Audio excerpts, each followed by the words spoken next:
ನಮಸ್ಕಾರ ಸ್ನೇಹಿತರೆ, ಐಪಿಎಲ್ 2026 ಶುರುವಾಗುವ ಮುನ್ನವೇ ಹಲವು ಶಾಕಿಂಗ್ ಮತ್ತು ಇಂಟ್ರೆಸ್ಟಿಂಗ್ ಅಪ್ಡೇಟ್ ಗಳು ಹೊರಬರುತ್ತಿವೆ. ಇವತ್ತು ನಾವು ಮಾತಾಡೋಣ 3 ದೊಡ್ಡ ವಿಷಯಗಳ ಬಗ್ಗೆ. 1. ಸಿಎಸ್ಕೆ ತಂಡದ ಬದಲಾವಣೆ. 2. ಇಂಗ್ಲೆಂಡ್ ಆಟಗಾರನ ನಿರ್ಧಾರ. 3. ಆರ್ಸಿಬಿಗೆ ಸಂಬಂಧಿಸಿದ ಭಾವುಕ ಘಟನೆ. ಮೊದಲಿಗೆ ಮಾತಾಡೋಣ ಸಿಎಸ್ಕೆ ತಂಡದ ಬಗ್ಗೆ. ಚೆನ್ನೈ ಸೂಪರ್ ಕಿಂಗ್ಸ್ ತಂಡಕ್ಕೆ ಒಂದು ದೊಡ್ಡ ಬದಲಾವಣೆ ಆಗಿದೆ. ಆಸ್ಟ್ರೇಲಿಯಾದ ವೇಗದ ಬೌಲರ್ ನೆಥನ್ ಎಲ್ಲಿಸ್ ಅವರ ಗಾಯದ ಕಾರಣದಿಂದ ಐಪಿಎಲ್ 2026 ರಿಂದ ಹೊರಗುಳಿದಿದ್ದಾರೆ. ಅವರ ಬದಲು ಸಿಎಸ್ಕೆ ಮತ್ತೊಬ್ಬ ಆಸ್ಟ್ರೇಲಿಯಾ ವೇಗದ ಬೌಲರ್ ಜಾನ್ಸನ್ ಅವರನ್ನು ತಂಡಕ್ಕೆ ಸೇರಿಸಿಕೊಂಡಿದೆ. ಜಾನ್ಸನ್ ಬಗ್ಗೆ ಹೇಳೋದಾದರೆ ಅವರು ತಮ್ಮ ವೇಗ ಮತ್ತು ಬೌನ್ಸ್ ಡೆತ್ ಓವರ್ ನಲ್ಲಿ ಮಾಡೋ ಯಾರ್ಕರ್ ಗಳಿಂದ ಪ್ರಸಿದ್ಧರು. ಸಿಎಸ್ಕೆ ತಂಡ ಯಾವಾಗಲೂ ಸ್ಟ್ರಾಂಗ್ ಬಾಲಿಂಗ್ ಲೈನಪ್ ಇಟ್ಟುಕೊಳ್ಳುತ್ತದೆ. ಈಗ ಜಾನ್ಸನ್ ಸೇರ್ಪಡೆಯಿಂದ ಅದು ಇನ್ನಷ್ಟು ಬಲವಾಗುತ್ತದೆ. 2. ಬೆನ್ ಡೆಕೆಟ್ ಶಾಕಿಂಗ್ ನಿರ್ಧಾರ. ಇದೀಗ ಇಂಗ್ಲೆಂಡ್ ಆಟಗಾರರಿಂದ ದೊಡ್ಡ ಸುದ್ದಿ ಬಂದಿದೆ. ಇಂಗ್ಲೆಂಡ್ ತಂಡದ ಓಪನರ್ ಬೆನ್ ಡೆಕೆಟ್ ಅವರು ಐಪಿಎಲ್ 2026 ರಿಂದ ವಿಡ್ರಾ ಆಗೋ ನಿರ್ಧಾರ ತೆಗೆದುಕೊಂಡಿದ್ದಾರೆ. ಸಾಮಾನ್ಯವಾಗಿ ಇದು ದೊಡ್ಡ ವಿಷಯ ಆಗೋದಿಲ್ಲ, ಆದರೆ ಈಗ ಐಪಿಎಲ್ ನಲ್ಲಿ ಹೊಸ ನಿಯಮ ಬಂದಿದೆ. ಯಾವುದೇ ಆಟಗಾರ ಐಪಿಎಲ್ ನಿಂದ ಕೊನೆಯ ಕ್ಷಣದಲ್ಲಿ ವಿಡ್ರಾ ಆದರೆ ಅವರಿಗೆ 2 ವರ್ಷಗಳ ಕಾಲ ಬ್ಯಾನ್ ವಿಧಿಸಲಾಗುವುದು.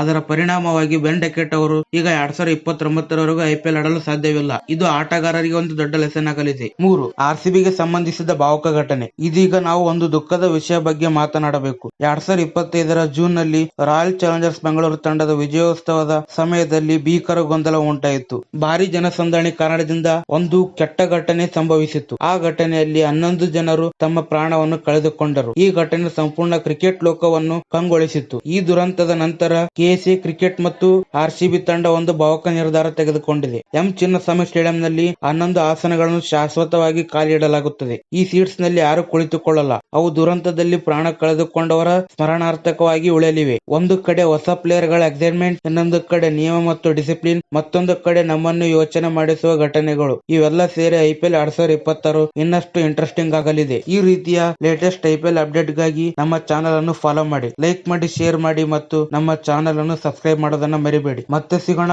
ಮುಂದಿನ ವಿಡಿಯೋದಲ್ಲಿ.